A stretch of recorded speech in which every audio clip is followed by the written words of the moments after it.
Galactic winds swept across the desert plains of Varan, carrying fine red dust that glimmered under twin suns.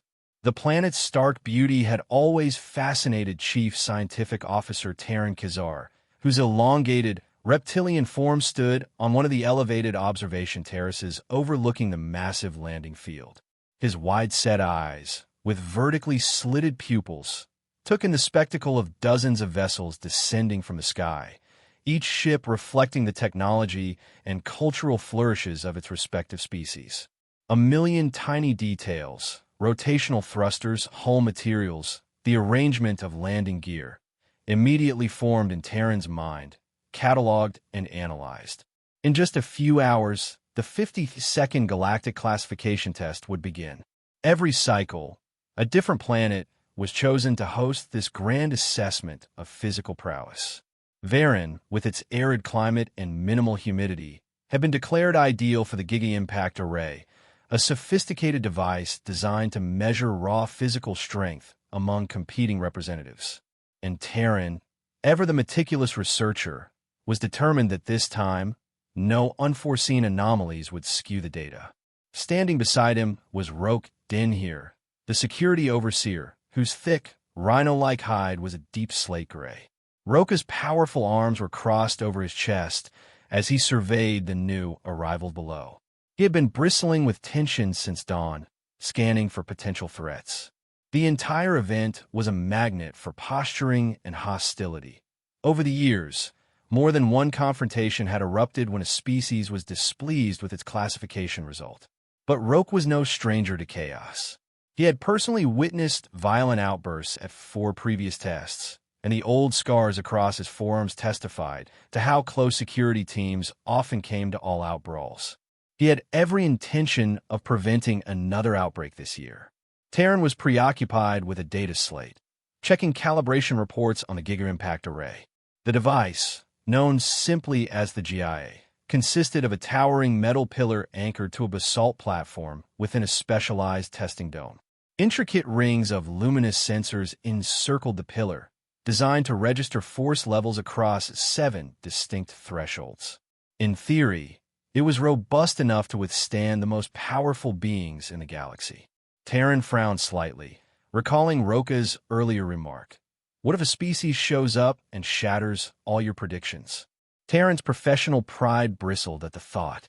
The GIA had been built to measure forces up to an extreme limit, tested relentlessly, and subjected to simulations for cycles. There was no reason to suspect an outright failure. Yet Terran was cautious enough to run final system checks anyway. The field below was abuzz with activity. The Karen delegation, famous for splicing biological tissue with mechanical enhancements, had landed a sleek black cruiser and was already unloading large crates of cybernetic components. Their champion would presumably be outfitted with a partial exoskeleton tailored to Varan's gravity. On the other side of the field, a group of Dracians, tall, reptilian bipeds with genetically engineered muscles, were assembling under a canopy to shield themselves from the glare of the suns. The Dracians had always dominated the unmodified strength category, priding themselves on purely biological optimization.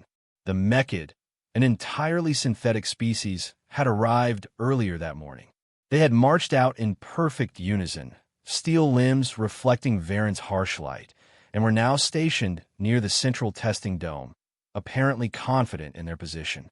As Terran turned his head, he caught a glimpse of a smaller craft settling near the outskirts of the landing zone. Its design was decidedly less ornate, lacking the chrome, plating, or flamboyant insignias favored by older species. Instead, it looked pragmatic, with sturdy metal plating and a down-to-earth arrangement of thrusters. A small ramp descended, revealing a handful of humanoid figures stepping onto Varan's dusty surface. Terran tapped a few keys on his data slate, recognizing them as the new species that had attracted mild curiosity in official briefings. Humans from a planet called Earth. Their entire system had been integrated into the Galactic Council only a few standard years ago, making this their first real classification test. He scanned the file for details. Earth's gravity hovered around 1.7 standard, higher than the average of most council members. Humans were bipedal, typically shorter than Dracians, with no natural armor, no specialized features, at least superficially. Some intelligence profiles labeled them as technologically uneven, capable of sophisticated scientific inquiry, yet far behind the likes of the Mechid. A few lines of data mentioned that their homeworld was known for savage environments and diverse predators. But even that hardly hinted at what, if anything, would make them extraordinary. Roke watched the humans exit their craft with an expression of faint bemusement. "So that's them, right?" he asked, pointing with a stubby, armor-plated finger. "The new species? They look fragile." Terran gave a non-committal shrug. "They might be, but let's not dismiss them before we see their results. After all, each new addition to the Council could bring unexpected data." Roka's wide mouth curved into something like a wry grin. "You enjoy anomalies, Terran. Just don't let it spoil the test if they can't even register half the Dracian baseline." Terran said nothing in response. Instead, he continued to watch the humans, who were now being greeted by minor officials and directed to their assigned lodging. One of them, apparently a woman in a crisp uniform, answered with calm politeness. That might be their leader, Terran surmised. The day proceeded with the usual pre-test bustle. Delegates formed lines at registration kiosks. Flight control coordinated inbound vessels. Porters hauled heavy containers to designated storage areas. Officials took measurements of the local gravity, dryness, temperature, just to confirm everything aligned with the standardized conditions. Terran, for his part, supervised the final calibration of the GIA. He insisted on retesting each sensor ring, running internal diagnostics to ensure perfect accuracy. Hours passed in dusty diligence, culminating in a late-afternoon briefing in the main administrative hall, where Terran and Roke officially welcomed the delegations. Standing on a raised dais, Terran delivered the standard orientation. The GIA was to be used in a carefully controlled environment. Each champion would have up to 3 attempts. The highest valid force reading would be recorded for official classification. A hush fell when he described how the GIA sensor thresholds had been expanded from previous iterations, so it could measure extremely high-impact strikes. At the end of his speech, Terran looked around the room, satisfied that the procedures were clear, though the usual undercurrent of competitiveness lingered. The Karens bragged quietly among themselves about improved exoskeleton hydraulics. The Mechid maintained an air of clinical superiority, almost offended at the notion that any other species might match synthetic design. The Dracians exchanged confident nods, certain that no purely biological champion could surpass their lineage, though a few eyed the Karens with mild concern. It was only after the formalities that Terran located the small group from Earth standing in the back. The woman in uniform turned out to be Captain Laura Monroe. She introduced herself politely, explaining that she led the Earth delegation, 5 individuals total. Her second-in-command was a muscular man named Harvey Drake, who gave Terran a respectful nod, but said little. A second woman, slightly shorter than Harvey, wore partial metallic coverings on one arm and a faint glow near her temples. She introduced herself as Sophia Elberg, Earth's enhanced human representative. The other 2 members, neither of whom were slated to compete, assisted with data collection and security. They spoke with an easy composure that Terran found intriguing. Species new to the classification test often betrayed nerves or overcompensation. These humans, however, seemed almost disconcertingly calm. Terran fielded their questions about the GIA's methodology. Captain Lara asked about how kinetic energy was isolated from gravitational influence, especially considering Earth's higher native gravity. Sophia inquired about sensor calibration protocols, using terms that suggested deeper knowledge of advanced physics than Terran had expected. Even Harvey, the unmodified competitor, asked to confirm whether certain pivot angles on the sensor pad would influence partial readings. Terran answered each question thoroughly and found no trace of anxiety in them, only curiosity and quiet confidence. Roke, standing beside Terran, watched it all with guarded skepticism, apparently unsure whether the humans were truly that knowledgeable or merely posturing. That night, while the crowd dispersed to their lodging, Terran retreated to his temporary lab to review the newly gathered data. The scan profiles of the Earth team showed nothing alarming. Harvey's biological scans revealed a high muscle density, but still within plausible range for an organism from a heavier gravity world. Sophia's enhancements were similarly straightforward: an advanced prosthetic arm, neural interface nodes for improved reaction time, a spinal support system. No sign of hidden augmentations or illegal hacking modules. Terran nonetheless felt that distinctive researcher's itch at the back of his mind, the sense that the data was missing something intangible. He tried to pinpoint it. Perhaps it was the human's demeanor, the unruffled acceptance of the lower-seated test slot, their faint smiles whenever any species made a condescending remark. If Terran had learned one thing, it was that beings who know more than they let on often do so for a reason. He stored the thought away, determined to remain vigilant. The next morning dawned bright and uncomfortably hot, the rays from Varen's 2 suns slicing across the desert. The testing dome had been readied at first light.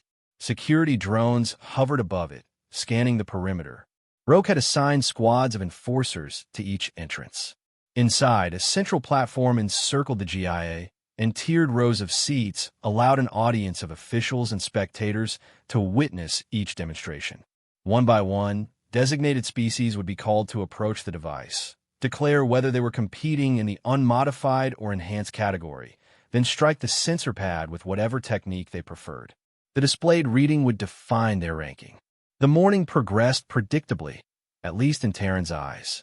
First came a Dracian champion, a hulking reptilian figure with thick scaling and bulging muscles, who released a thunderous roar before smashing his fist into the sensor pad.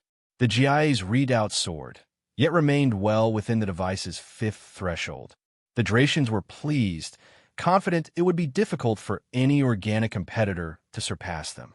Next, a Karen, clad in a hybrid mechanical harness, managed to slightly edge past the Dracian's number. The crowd murmured at this incremental difference, but no one was truly shocked. Karens had been refining their exoskeleton tech for multiple cycles. The Mechid champion's attempt registered at the edge of the 6th threshold, presenting a testament to fully synthetic power, but still failing to trigger the device's upper limit. Mild murmurs rippled through the stands, but overall, the pattern was holding. The established species posted the scores that everyone roughly expected. After a midday break, minor species from the outer sectors attempted their shots at glory. The crowd's interest waned a bit, as none of them came close to the top bracket. Terran observed calmly, verifying that each reading matched the GIA's internal logs. Everything seemed precise, well within predicted margins. By the time the unmodified human's name was called, many onlookers were paying more attention to side conversations. The scoreboard showed a top mark belonging to a Mechid competitor. That was the moment Terran noticed a subtle shift in the Earth delegation. Captain Lara gave Harvey Drake a quick nod, and Harvey stepped forward with an air of relaxed assurance that few had shown. Harvey was tall, by average humanoid standards, but nowhere near as towering as the Dracian or as imposing as the half-cyber Karen. He wore a simple, sleeveless shirt, sturdy pants, and sported broad shoulders that glistened with a faint sheen of sweat under Varen's brutal suns. Though he had no mechanical augmentations, Terran found it intriguing how his posture radiated a quiet readiness. The official overseeing the attempt repeated the standard procedure. The competitor was to assume a stable stance, deliver up to 3 strikes, and the highest valid reading would be recorded. Harvey nodded. Then he did something curious. He inhaled deeply, closed his eyes for a second, and exhaled in a measured way that suggested some internal synchronization. Roke, standing nearby, frowned. Calm as a sleeping Volner cat, he muttered to Terran. Harvey opened his eyes, drew back an arm, and struck the sensor pad with a single clean motion. The sound that echoed across the dome was unlike any Terran had heard all day, sharp, crisp, and resonant. The GIA's rings lit up in rapid succession. Green turned to yellow, then orange. Suddenly, red bars flashed, leaping upward. Then a faint beep indicated the system was processing an overflow measurement. The final number displayed on the overhead readout soared above the Dracian's best. It even surpassed the Karen and the Mechid champions' record. The abrupt hush that overtook the stands was chilling. Terran felt his vertical pupils widen. For an unmodified specimen, the reading was extraordinary. Chaos erupted within seconds. Disbelieving shouts came from multiple corners. One Karen official bellowed, "The system is malfunctioning," and demanded an immediate recalibration. A Dracian champion hissed, stomping forward to see if the display was being tampered with. In response, the Mechid delegates began scanning the GIA and scanning Harvey, presumably seeking hidden apparatus. Meanwhile, Captain Lara stood back with her arms crossed, her face unreadable, as if she had fully anticipated this scenario. Harvey simply lowered his arm, took a step away from the device, and waited. Roke was quick to place himself between the Earth delegation and the more belligerent onlookers. Terran, for his part, rushed to the GIA's control station to run diagnostics. The device read normal. He forcibly repeated the sensor alignment check, which verified that everything was functioning. The official logs matched the displayed reading exactly. "There's no glitch," Terran declared, raising his voice to carry over the shouting. "The measurement stands unless proven otherwise by subsequent tests." A wave of protests followed, with some calling for a thorough medical scan of the human. Captain Lara nodded and calmly agreed. "We have nothing to hide," she said, turning to the crowd. "Please run any test you deem appropriate." A pair of medical examiners, one from the Dracians, another from the Neutral Taurian Collective, arrived and led Harvey to an adjacent station for scanning. The audience milled about, unsure whether to remain or disperse, but most were too stunned to leave. Terran accompanied them, as he wanted to see precisely how the scanning was performed. The medtechs passed scanners over Harvey's body, tested him for doping chemicals, electromagnetic anomalies, subdermal implants, anything that could artificially boost strength. Each test returned the same verdict: no enhancements, purely biological. Blood work indicated a robust muscular structure, but nothing that violated the known rules of biology. Terran listened intently as the examiners repeated that they could find no sign of sabotage. The Dracian examiner left the station with a profound scowl, as if his worldview had been upended. Harvey followed them back to the main dome, where officials had grown even more rowdy in his absence. Some demanded that the unmodified human's attempt be stricken from the record, calling it impossible. Others whispered among themselves that Earth's gravity must have shaped humans into formidable creatures.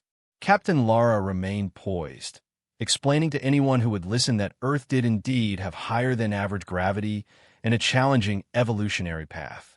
When Terran returned, he shared the medical scan data with the rest of the dais. It was conclusive. The device was operating perfectly, and Harvey was, in fact, an unmodified representative of Earth stock. A hush of grudging acceptance began to settle in, though no one could quite hide their discomfort at the notion of a single human surpassing the galaxy's known champions. At that point, a disheveled official called out, "Then we must see their enhanced category. If their baseline is that high, what would an augmented human do?" Captain Lara exchanged glances with Harvey, who nodded subtle encouragement. Then she stepped forward and addressed Terran directly, her voice carrying enough authority to quell side conversations. "We did intend to demonstrate our enhanced representative," she said. "We're prepared to proceed if the committee allows it." Terran checked with Roke, who silently gave him an unmistakable look, half curiosity, half alarm. Terran understood perfectly. If a single unmodified blow from Earth had upended the scoreboard, what might an enhanced blow do? "Let us proceed," Terran announced, though his voice felt tighter than usual.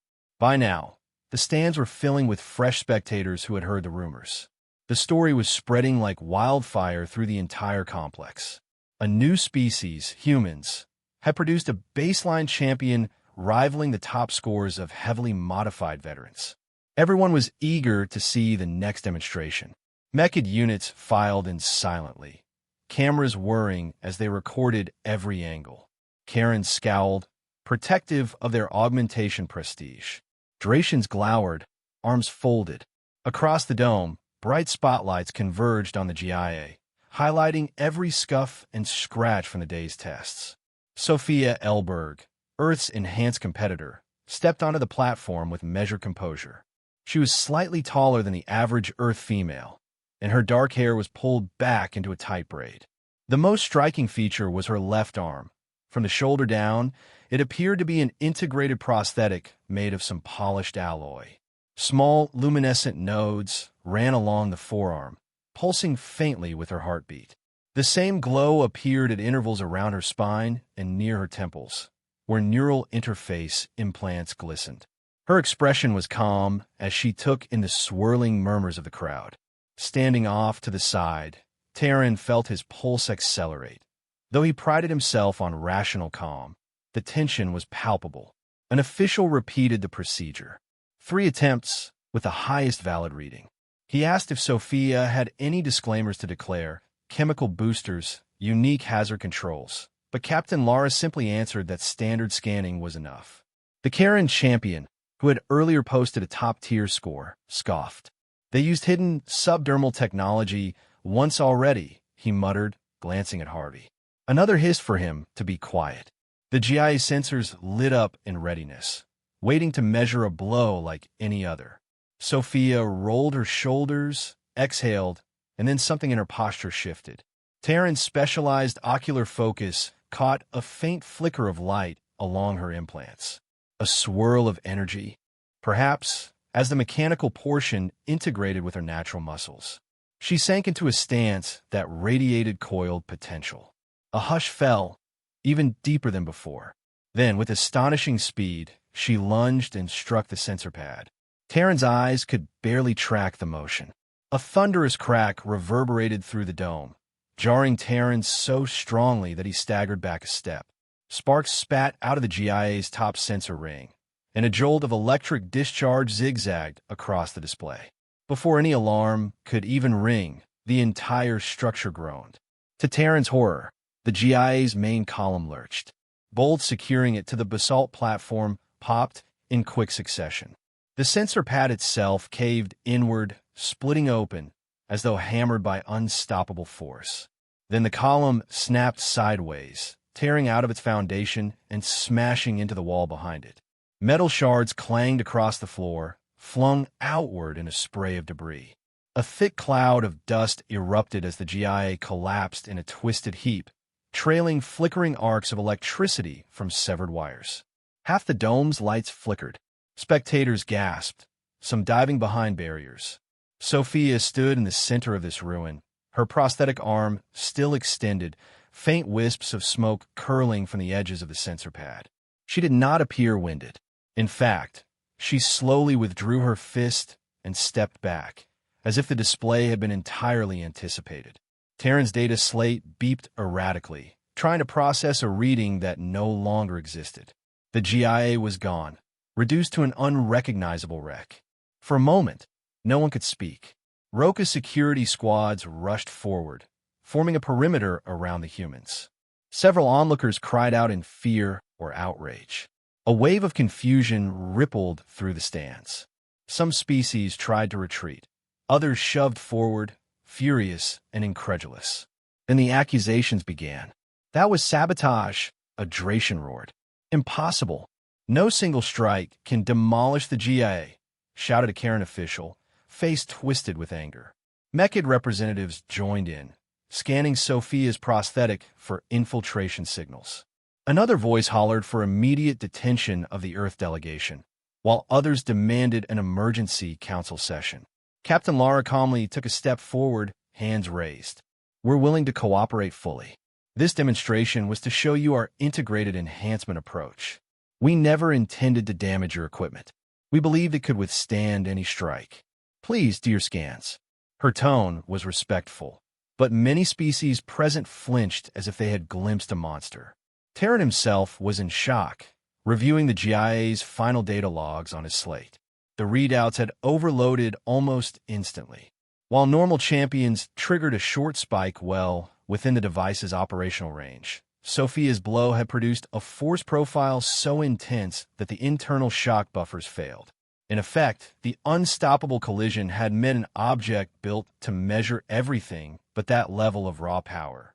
As he scanned the logs, Terran felt both awe and dread. The results implied that humanity's first-generation enhancements might rival or surpass the apex technologies of the Karens, Dracians, or even the Mechid. And Earth was brand new to the galaxy. If this was just their introduction, what might they produce in a decade or two? Roke had no time to indulge in reflection. He barked orders to the security squads, instructing them to cordon off the humans for their safety and to prevent an immediate brawl. The crowd roiled with tension, some demanding disqualification, others panicking. A group of Dracians advanced aggressively, but the squads herded them back. Terran finally found his voice, shouting above the noise that an emergency session of the Council would be convened that very day. All relevant authorities will examine the incident. Until then, the Earth delegation is to remain under protective observation. The rest of the day dissolved into pandemonium. Officials scrambled to handle the destroyed GIA. Technicians tried to salvage pieces from the rubble, hoping to glean exactly how the device had failed. The medical examiners again scanned Sophia, their expressions growing increasingly unsettled as they confirmed that yes, she had integrated enhancements, but no, they were not in violation of official guidelines. The device's destruction, they concluded, was purely the result of overwhelming physical force. Captain Lara and her team waited patiently through it all, enduring wave after wave of suspicious questions. Harvey, the unmodified champion, seemed relatively unperturbed, as though he had known all along that the day would come to this explosive demonstration. Toward evening, Terran and Rogue joined the hastily assembled council session in a large administrative building not far from the dome. Long tables curved into a semicircle to face the Earth delegation, who stood under guard near the front. Representatives from over a dozen major species were present, their mood a volatile cocktail of anger, fear, and a grudging respect. Terran, as chief scientific officer, presented his findings first. The GIA had been operating according to specification. Diagnostics performed seconds before Sophia's strike confirmed no tampering. The relevant logs showed an immense force spike consistent with her punch, not a sabotage from within. He added that scans of the human competitors verified they did not carry contraband tech. The only anomalies were the unprecedented scale of both Harvey's unmodified strength and Sophia's amplified blow. A Dracian delegate demanded to know how Earth had developed such enhancements in such a short time since first contact. Captain Lara explained that humans have been on a militarized, industrialized path for centuries on Earth, forging high-end prosthetics and biomechanical research independently, propelled by their world's harsh conditions. She also emphasized that Earth's evolutionary history had not replaced natural strength with external technology. Instead, they had fused the two for a new synergy. Several species bristled at the suggestion that Earth could match or surpass them. One Karen official declared it impossible that a backward planet could spontaneously produce such advanced engineering. Terran noted that the synergy might have come precisely because humans started from a higher natural baseline due to their planet's gravity. The subsequent augmentations would then multiply that advantage. Even then, the results exceeded most advanced models. The Mechid representative, a tall figure of polished steel, processed these revelations in icy silence. Finally, in a synthesized voice, it stated that it would need to recalculate threat matrices for Earth. This admission clearly disturbed some of the other species, who recognized that the Mechid rarely changed their meticulously computed power hierarchies. Meanwhile, the Dracians were torn between admiration. As a martial culture, they respected raw power and alarm. Karens remained adamant that something must be amiss. The session threatened to devolve into an uproar, but Terran insisted they let Captain Lara speak. She faced them calmly. "We came here to learn and to formalize Earth's position in the Galactic Council's classification system. We brought both unmodified and enhanced representatives to establish a baseline for our future. The destruction of your measuring device was unintentional. We assumed it could handle any strike we delivered. We apologize for the damage, and we are willing to cooperate fully with any scientific or security examinations you require. The sincerity in her voice, coupled with the final results of the scans, left the Council with no real basis to label Earth's demonstration as an act of sabotage. But that did little to soothe the deeper anxieties swirling in the air. Terran, seeking to steer the discussion toward a resolution, proposed an official classification that recognized the extraordinary readings, albeit incomplete due to the GIA's demise. We can note in the record that the upper limit was exceeded and that the device was destroyed in the process, he said. This means the final figure for Earth's enhanced category remains unquantified, but clearly beyond all previously established thresholds. The Council wrestled with the implications. How could they incorporate a species that demanded an entirely new measurement scale? Some worried that Earth's capabilities would upset the delicate balance of power, potentially fueling arms races. Others proposed forging alliances immediately, especially the more militaristic cultures who saw Earth's champion as the ultimate warrior. As voices rose in debate, Terran spotted Roke scanning the room, presumably assigning security details to keep the peace if tempers flared further. Outside, the suns were setting, painting Varen's sky in molten red and purple. The eventful day had changed the galaxy's perception of Earth in ways that might never be undone. Eventually, after hours of argument, the Council reached a forced consensus to classify humans as a special case until more sophisticated measuring technology could be constructed. Earth would receive an unprecedented classification notation, describing that their baseline champion topped existing records and that their enhanced champion broke the testing apparatus. The final statements left no one entirely satisfied. Karens muttered that it set a dangerous precedent. Dracians were both insulted and intrigued. Mechid delegates drifted away, silent in their recalculations. Nonetheless, Terran announced that they must accept the reality. The reading was valid, the GIA was destroyed, and Earth had shattered the old hierarchy in one fell swoop. Once the session adjourned, Terran returned to his lab and sank into a chair, trying to make sense of the day's chaos. He replayed the high-speed footage of Sophia's strike. Slow-motion frames showed the subtle wave of her muscle contraction, seamlessly relayed through the prosthetic, culminating in an explosive impact. No wonder the GIA couldn't handle it, he thought. The synergy between biology and machinery was so finely tuned that the device's core supports never stood a chance. A pang of both excitement and trepidation surged in Terran's chest. This single demonstration foretold enormous changes for the entire galaxy. As more delegates witnessed or heard of Earth's accomplishments, the weight of collective fear or ambition would grow. Terran believed strongly in cooperation, but he also knew that many civilizations responded poorly to threats, real or perceived. He called up a secure line to Roke. The Overseer's broad face appeared in holographic form, tension evident in his eyes. "How are you holding up?" Terran asked quietly. Roke gave a curt nod. "Been putting out fires all day, metaphorically. At least 3 groups have tried to approach the humans with demands or challenges. Fortunately, the Earth delegation has been cooperative.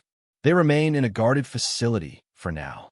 Some delegates are clamoring to arrest them for the GIA's destruction, but no charges can stick since it was a legitimate test. Others want to sign alliances on the spot." Terran let out a breath, lips tightening. "I fear the next step. If certain powers feel threatened, they might escalate into hostility. The humans are clearly not pushovers." Roke snorted, half in agreement. "We'll maintain security as best we can. But you realize this classification fiasco is only the start. They might push technology further. If their first-generation enhancements are enough to tear out the GIA, imagine what the second or third generation could do." Terran nodded gravely, the glow of the overhead lights reflecting in his slit pupils. "All we can do is encourage collaboration. The Council will want them monitored, no doubt, but shutting them out might provoke them. Best approach is scientific cooperation, as I see it. Roka's gruff expression softened a fraction. I hope you're right, because the galaxy just found out it wasn't half as prepared as it thought. For the following week, the aftermath rippled across Varen. Technicians dismantled what remained of the GIA, sorting twisted metal from shattered sensor arrays. Some representatives departed early, not wishing to linger after the main demonstration. Others stayed, trying to glean more data on Earth. Terran oversaw a new panel dedicated to analyzing how the device's architecture had failed. That research quietly turned into an investigation of how to construct a GIA Mark II, which could measure forces beyond the threshold that had been so dramatically exposed. Meanwhile, Earth's quiet presence at the guarded facility drew a constant stream of visitors, some official, some covert. Dracians, enthralled by physical might, offered cultural exchange. The Karens, outraged by being upstaged in the augmentation field, demanded to examine Sophia's prosthetic technology. The Mechid retreated behind stoic digital corridors, refusing comment, presumably running endless scenario simulations. Captain Lara handled each request with politeness, deflecting or delaying anything that seemed too intrusive. She reminded the anxious officials that Earth was still a newly admitted member of the Council and needed time to understand its legal framework. Harvey, the unmodified champion, gave a few demonstrations of lifting heavy machinery, sometimes even surprising the Dracians. Yet he never again displayed anything quite so shocking as his official GIA reading. Sophia was less public, spending time conferring with Earth's own scientists, presumably refining her prosthetics performance logs. Rumors spread that Earth was only revealing a fraction of its true capabilities. Terran found himself swamped with inquiries about human biology. He sifted through hundreds of messages from minor delegates. Could humans share genetic samples? Did Earth's environment contain unique elements? Did their civilization discover hidden secrets? Each time, Terran responded with caution, respecting the Council's data-sharing laws. The more he learned, however, the more he realized that Earth's puzzle extended beyond simple muscle or advanced prosthetics. It was an entire culture shaped by adversity, a planet that demanded resilience. They seemed adept at pushing boundaries in ways older species had abandoned in favor of specialized evolutionary or purely mechanical paths. Eventually, Terran returned to his home lab to finalize an official report on the Earth demonstration. In it, he documented the baseline reading of Harvey Drake, which already placed him at the top bracket for unmodified champions, and the partial logs for Sophia Elberg, whose blow had physically destroyed the measuring device. He included a formal recommendation: construct a superior classification apparatus, re-evaluate the human, enhanced category, and encourage open scientific exchange to mitigate the risk of escalating tensions. He concluded with a final note: this may herald a new era in our collective understanding of strength, both biological and augmented. We must adapt or face unpredictability. He transmitted the report, then sat back, reviewing footage of the destroyed GIA once more. The question lingered: if this was simply Earth's first attempt at classification, what would the future hold? Terran pictured a second or third iteration of human enhancements, hitting even harder or harnessing some synergy of advanced material science and natural muscle. The initial shock among the older species might fade, replaced by a more anxious scramble to keep pace. Indeed, there was no returning to the status quo. Earth had effectively shattered it, along with the GIA's steel foundation. That evening, Roke sent Terran a cryptic message. The Dracians want a defensive pact with Earth. The Karens want to preemptively impose tech limitation treaties on them. The Mechid propose forming a new alliance of synthetic life to offset any threat. You were right about the results of your data. Everyone is on edge. Terran typed back. We must ensure rational discourse prevails. Start with scientific channels. I'll contact the Earth delegation tomorrow. He thought about Captain Lara's calm, about how Harvey never once boasted, and how Sophia seemed to have expected the GIA's destruction. Maybe Earth had measured their own upper limits back home in ways the galaxy hadn't. Terran suspected they had come to Varen not just for classification, but also to gauge the rest of the galaxy's reaction. If that was the case, they had gleaned plenty. Now, every species had to contend with the stark truth. The scale by which they judged physical prowess was incomplete. The classification system itself needed rewriting. Earth had forced that transformation in a single day. 1 month later, Terran was back on his homeworld, perched in a sleek glass-walled office that overlooked the swirling patterns of the planet's violet ocean. Paperwork, digital correspondences, and official communiques had consumed him since returning. Yet he made time to reread the final summary of the 52nd Galactic classification test. The event was widely referred to in popular media as Galactic Strength Test Obliterated by a Human's First Attempt, a headline that circulated among countless networks. Everyone had their angle. Some saw Earth as a threat, some as an ally, some as a curiosity. The repercussions were immediate. Warrior cultures sought dialogues with Earth's military. Tech-savvy civilizations scrambled to update their intelligence. Genetic specialists pleaded for collaboration. Diplomatic channels overflowed with invitations and cautions. In the midst of it all, Captain Lara had responded to Terran with characteristic poise. "We are open to peaceful cooperation and knowledge exchange," she had said, "as long as Earth's sovereignty is respected. We appreciate your scientific perspective." That message left Terran with some optimism. He had known plenty of species whose first show of power led to arrogance or hostility. The humans, by contrast, had displayed discipline.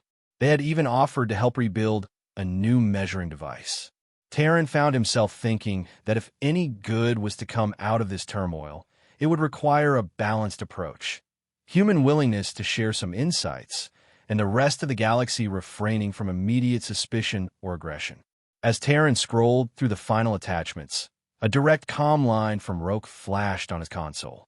He opened it, expecting a short security briefing. Roke's face appeared, more relaxed than Terran had seen in weeks. "Interesting update," Roke said. "Captain Lara informed me that Earth has a second generation of enhancement prototypes. They invited a council delegation to witness a demonstration soon, presumably under better testing conditions." Terran's heart pounded. "They want us to watch them break another device? Didn't we just lose the GI?" Roke laughed, a low, gravelly sound. "They claim they'll help us build a better one first, something that can handle their output. They said it's beneficial for Earth to have accurate data, too." Terran realized he was smiling. Perhaps collaboration was indeed possible. "Then we should go. We'll bring a team of scientists, the best structural engineers. Maybe together we can push the boundaries of measuring technology and ensure no more accidents happen." Roke nodded. "Sure, better that than letting them do it alone, leaving everyone guessing." They shared a moment of mutual understanding. Then Terran ended the call and turned back to his viewport, gazing at the shimmering ocean.